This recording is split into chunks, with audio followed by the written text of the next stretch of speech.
Hi guys, welcome back. So every so often something comes along that I'm genuinely interested to try. Now I've been using the lead ZAN slugs for a little while now. These are the 10 grain ones. I've been doing quite well with these and actually getting a reasonably well optimised setup through the Anschutz with the Anschutz barrel. Now these are the lead free ones. These come in at 8.5 grains as a quoted weight. Now a lot of people talk about the lead slugs running at reduced speeds. Ideally we want to probably get these up into the sort of late 700 feet per second mark. So these are quoted 8.5 grains. I was like, brilliant, this might well just be the answer. If they run anywhere near the speed of, say, a JSB exact, we might well get these up in the 770, 780 feet per second mark, which would be brilliant. So I got them out, I tested them. Didn't go to plan at all, really. In fact, it was a bit of a fail on my behalf. Realistically, the best thing about the day was I got some really cool footage of a little wren that came and sat right next to the GoPro. I'll put the footage up. It was a bit of a fail, and there's quite a lot to talk about at the end. I did manage to get something of a group out of them at the end. Had to lube them up, but it nearly ended in tears. So stick the footage up, and I'll catch up with you at the end.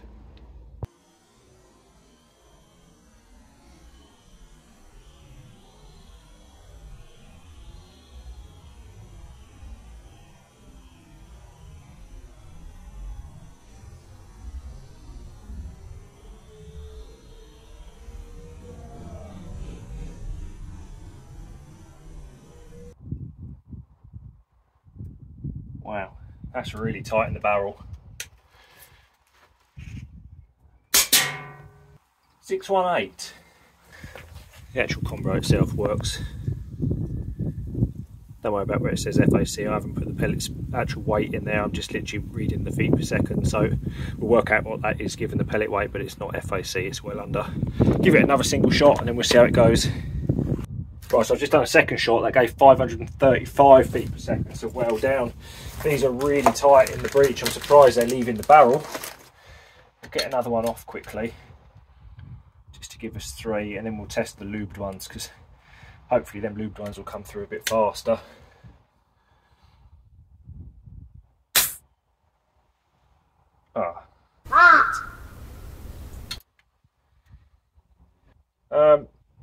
Okay.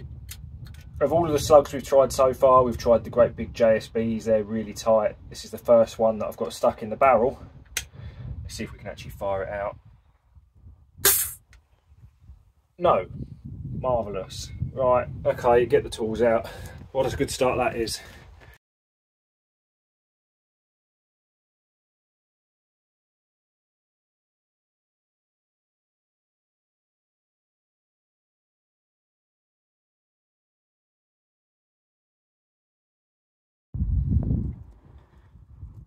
Right, there's my slug.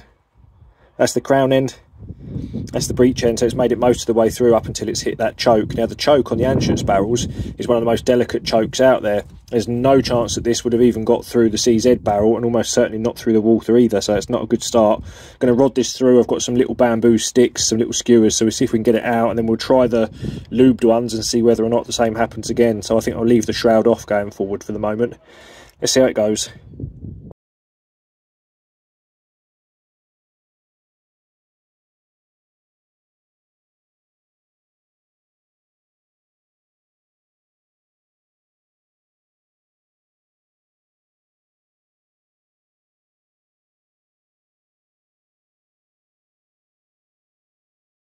Right, that's the offending one. Just got it back out the barrel. There's barely even a sign of rifling marks on there. That's ridiculous. I wonder how come the first 2 went through. Maybe they were still riding on a bit of lead that was left in there, I don't know. It's barely even got a mark on it where I pushed it back out with the bamboo skewer. That little dent was where I was trying to push it through. Wouldn't go through the barrel. There was no chance that one was coming out, whatever reg pressure was behind it. And that Anschutz barrel's got a really delicate choke as well. There's not a chance that would have got through either of the Walther barrels or the CZ barrels that I've got for this. That's why I picked the Anschutz one. I was a bit worried about putting anything lead free through my decent Anschutz barrel, but given the results we've had with the leaded slugs, this was by far and away the best of the barrels I've got, most consistent and the most accurate. So I thought, yeah, we'll use that. Didn't pay off, did it? Right, I wonder if we try it again, then we'll put this back together and we'll try it with one of the lubed ones and see if we can actually get it through, because otherwise it's going to be a very short video. Right, okay, after that disastrous start, we'll keep the shroud off for the moment in case we get any more stuck. I've got the lead line pellet catcher out just a shade under 25 yards down the end. Right, okay, let's see if we can actually get some down here. So these are the lubed ones. Got to be honest, I've got the ump now a little bit. I don't know whether or not we're going to be anywhere near the backstop, so the GoPro's not on for the moment. As soon as we get one in the target box, and I'll go and put the GoPro on, that's if they even leave the barrel. So 10 mag, just under 25 yards. Just going to pop one, aim for the centre of the target box and see what happens. Okay, so that's a little bit low. Right, okay, it's in the target box. I'll go and put the GoPro on and we'll just run a few more through and see if we can establish a zero. Well, they're in vaguely the same sort of position.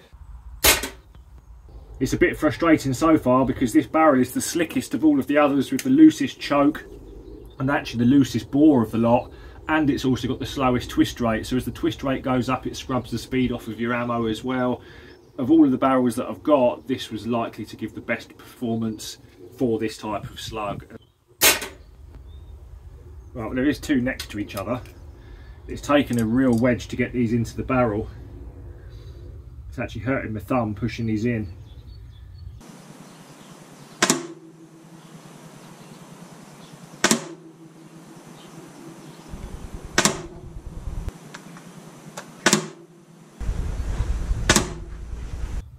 I don't think for a moment, if we had the CZ barrel fitted in here, that any of these would have gone through the choke in that. It's significantly tighter and longer than the choke is on this Anschutz barrel.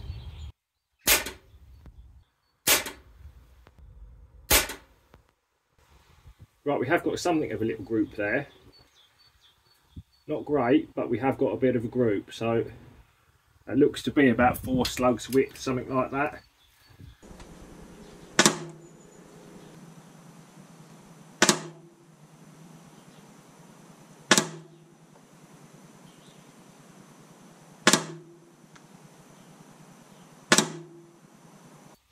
At least they're not getting stuck at the moment now these ones are lubed. Something in the back of my mind told me that I ought to lube these. I'm glad I did, because the video would have been over already. I've been throwing my toys out the pram. Right, I've just made a quick scope adjustment. That was skewed off a little bit to the right. Right, I do seem to be tightening up a little bit. Right, I'm just going to move on to the left hand crosshair now, see if we can get anything of a group. I've made a few scope adjustments, but they're still all over the place really.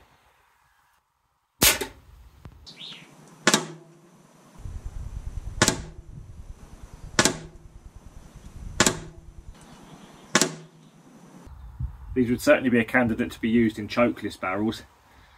You can see that it made it all the way down to the start of the choke, so had it been a chokeless barrel, maybe not so bad. But if you're going to go to the extent of building a chokeless barrel, you certainly won't be using lead-free ammo, that's for sure.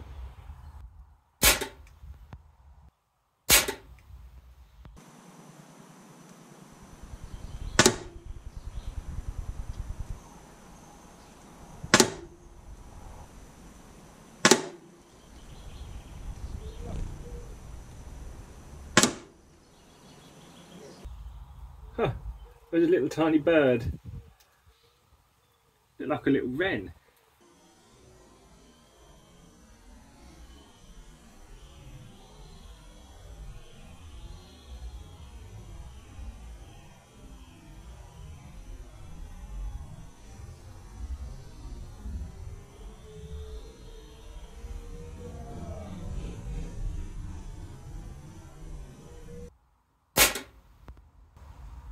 And that was skewed way off to the left, so we have actually put 2 through the same hole,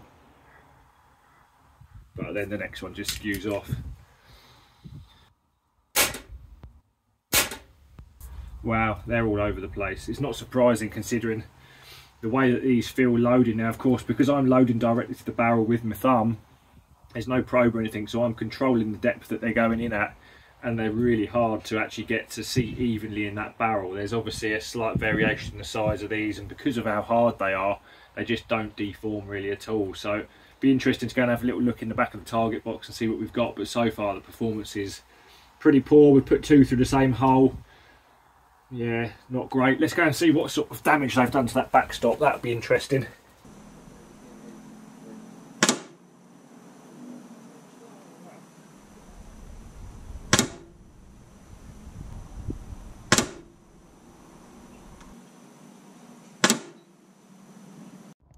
Right, so this is the card then at 25 yards. We did manage to get a few together in some little cloverleaf groups. I think that one was actually 2 through the same hole. So maybe with some sorting and checking the sizes, you'd probably want a pellet gauge to actually measure that they're accurately sized. Not too bad. They seem to have got a little bit better as more have gone through. Now, what's really interesting, they haven't penetrated very deeply into the actual lead backstop at all. Now, it most likely means that they're actually running a lot slower than we want them to be, really. And also the deformation on these are rock solid still.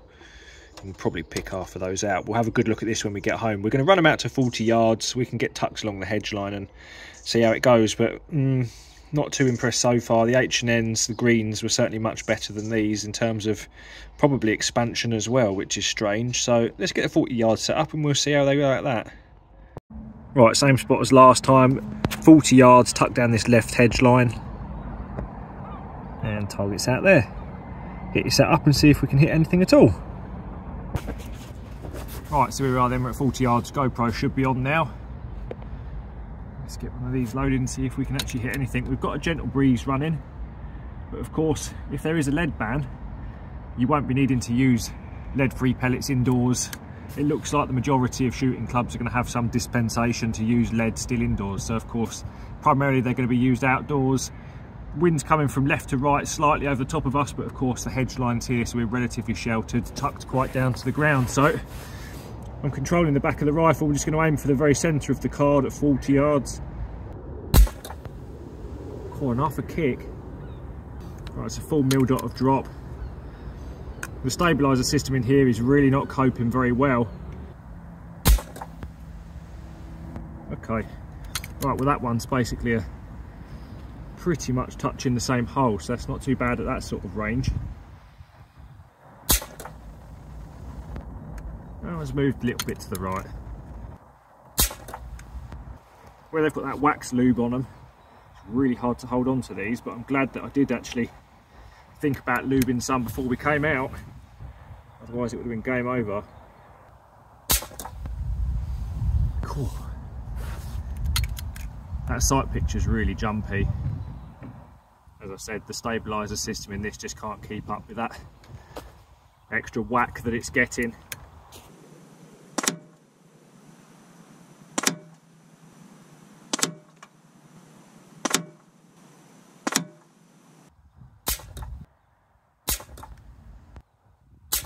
Right, last one and I think we'll call it a day. Wow, that sight picture's horrible. Can't even catch them in flight. It's quite a lot more jumpy than it would be normally. Right, let's go and have a look at that target, shall we?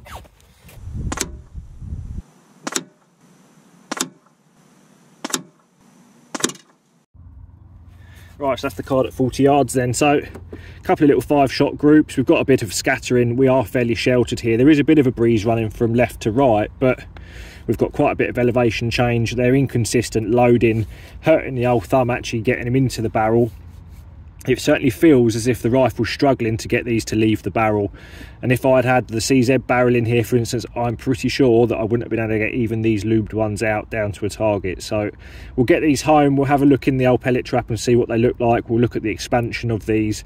What I will probably do before I go home is go and quickly chrono them with the lubed ones and see if they're any better than the dry ones. So I'll see you back at home. Right, we're back, and as you can see, it was pretty disappointing, the performance. Now, ultimately, these are just way too hard.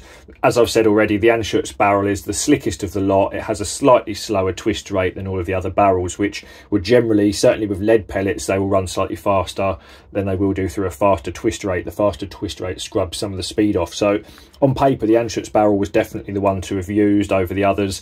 I have since tried to actually rod some of the lead-free slugs down through the CZ barrel, and I physically can't get them down. So a bit of a nightmare, really. The first two that went through, most likely they went through because of some remnants of lead left in the barrel. Now, once the third one went through, of course, the first two had cleared that lead and it subsequently got stuck. Right, so that's the card at just under 25 yards. So I started off, this was my aim point, they were dropping in down here. I was making scope adjustments to bring this up, so this isn't a really terribly scattered group. They were all sort of grouping, that's a UK 5p, so most of them groups stayed under a 5p, just about. This one opened up a little bit. This was the best group of the day at 25 yards, and that's probably, and surprisingly, about 11 mil across. So surprisingly not too bad. The sight picture was horrible. chances of them getting jammed in your barrel are probably pretty high. If you've got a rifle that you can't easily remove the barrel, if you've got a barrel that's got an O-ring in the barrel, like a ceiling O-ring, probe O-ring, you probably ought to avoid using these for the moment.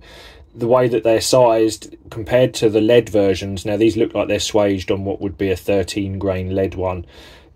There's not a lot of skirt on these. They've got a very shallow base to them. They don't expand very well in there. And as you saw from the one that I rodded back out, there was barely any signs of any sort of grooves in it from the rifling. So yeah, surprised I managed to hit anything really, but as I say, if you've got a rifle that you can't strip down yourself or easily pushing your pellets through, it's a bit too risky if you ask me. So here's the 40 yards. They're about 30mm groups overall edge to edge. So again, not the worst, definitely, but certainly at this range, that sight picture is absolutely awful.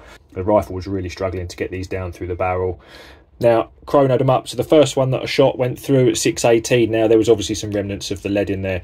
618 feet per second at 8.5 grains is 7.2 foot-pounds. The second one went through at 535, which only gives 5.4 foot-pounds. Now, of course, this one probably had some remnants of lead in it. This one had less lead in it after this one had gone through. Then the third one that we didn't get a reading for got stuck. At the end of the day, I re-chronoed the lubed versions and I got 632, which gives a solid 7.5 foot-pounds. So certainly not particularly pokey. They do seem to deform fairly well when they hit a solid backstop. You can hopefully see there, that's the tip of the ones that I fired into the aluminium backstop. Now, they actually took some good chunks out of that backstop when they hit it. So they do impart some energy. Goes completely flat up until the solid part. Now you can see that the skirt is very, very shallow on here. Ideally, I think personally they could have been made out of or swaged in a die from an even larger slug to really reduce the mass in the centre of these. Compared to the H&N greens, they actually expanded quite well in the barrel. The FTT greens certainly would be a better option going forward if you have to use lead free. So yeah, not great. Right, so this is inside the lead-lined pellet trap. These are the H&N FTT greens, and you can see they've penetrated quite deeply. They've all got a nice splay of lead around them. They've also got defined rifling grooves in the skirt. Now, these are the ZAN slugs. They've penetrated less deeply, so they're much shallower in there. They are very well wedged in, so the tips of these, the pointed tips, have obviously gone into the lead and splayed out a little bit, but even on these ones you can see that there's barely any signs of any rifling grooves cut into these. Not surprising really, considering how hard they are. There's very shallow skirt on here, is barely going to expand in the bore and show any signs of rifling. So overall a bit frustrating, considering that these are about £16.50 for 200. They're hideously expensive. If you have to use lead-free stuff, certainly consider the H&Ns over the ZAN slugs, unfortunately. The lead slugs that ZAN do in 10 grain, I'm very happy to use those. I'm going to carry on using those, but I'm certainly going to give the old lead-free ones a swerve going forward. So that'll do it for this one, guys. I will catch you in the next one, and we've got some really cool stuff in the next one. See you later.